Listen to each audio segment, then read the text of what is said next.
You're tuning into Black and White Sports on YouTube. The no-holds-barred truth on sports.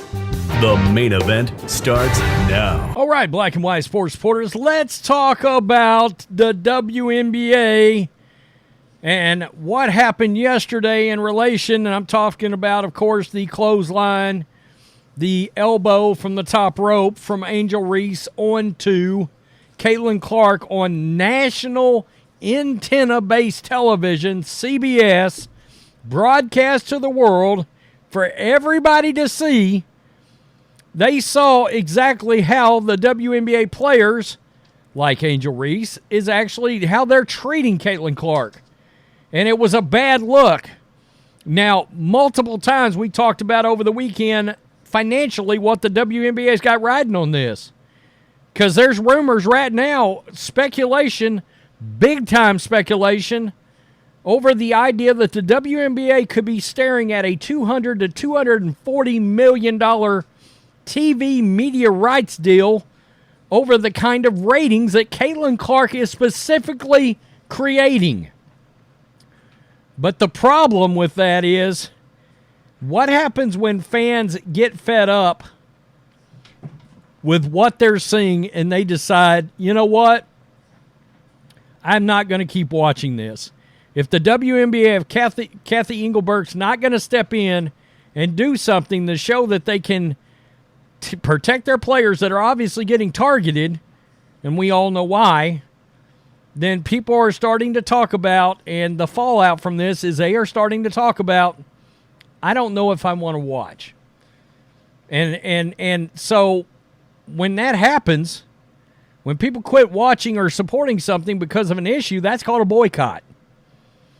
That's called a boycott, and it should send a shiver of fear down the spine of the commissioner, because without Caitlin Clark and the Caitlin Clark effect and everything that entails, jersey, revenue, attendance, television, this league is destined to fail. This is the last chance, the last ride for this NBA subsidized league. Because you can tell, Adam Silver made comments the other day, he's getting fed up with the NBA supporting this league, I think. That's the notion I got from his comments. So, the WNBA posted this yesterday, and this is some of the records that we heard about yesterday and into today that are emerging out of that game. 2-0 versus a rival. First rookie ever to achieve 20 points, 8 rebounds, 9 assists, and 2 blocks in a game. The first person in the 26, 27-year history of this league. Broke the record for fastest player to achieve 200 points, 75 rebounds, and 75 assists. That is what Caitlin Clark has done since entering the league. But you got fans that are getting fed up with this. They're getting tired of seeing this. Right here.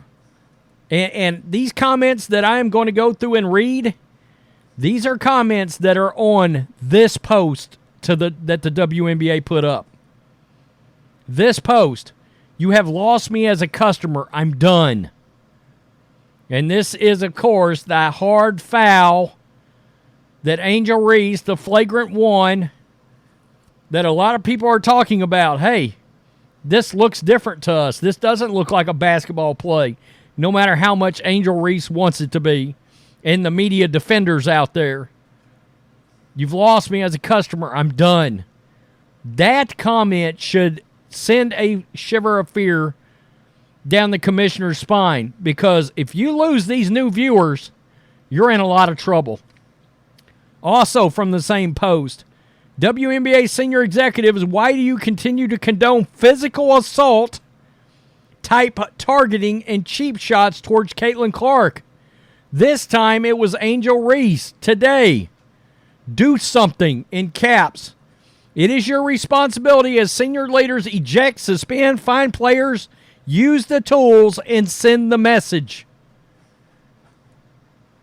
People are done with the blatant physical attacks like this one on Clark by Reese in this game. When the WNBA decides to dish out a suspension for a physical attack like that, we'll be more inclined to watch women's basketball again. That's considered assault on the street. Ooh, this is getting ugly. The WNBA better start holding players accountable for their actions. We don't need ghetto thugs assaulting players. Caitlin Clark is the GOAT and a class act. More endorsements coming soon. She will be the first $100 million female athlete ever. Mark my words. This is the kind of talent, this is the kind of stardom you are dealing with. Seriously. This is the kind of thing this league is dealing with. The opportunity, the golden goose, the cash cow that they're presented with. They got a lifeline, the deal or no deal. The WNBA got a lifeline to save their league. But they will only save it if they make it viewable, make it watchable. And if all of these new viewers tune in and they don't like what they're seeing, and they don't want to continue, I said a lot of families are sitting down to watch these games. They don't want to see Caitlin Clark done like this. How about handing out fines and game suspensions for assaulting another player? They assault her over and over. No place in basketball. The NBA would do it. Don't treat the WNBA different. WNBA league leadership is a joke. Cathy is squandering a once-in-a-generation moment to advance the league, but is beholden by a bunch of low-class thugs. It's getting ugly. They are literally calling the commissioner out by name. You are a racist and disgusting league. You do nothing to protect the players. It's a turnoff. Watching the teaming up to hurt Caitlin because of jealousy, glad you are being exposed for who you are. You have to be part of the club to make it, or you get beat. You're going down. WNBA's got a problem right now.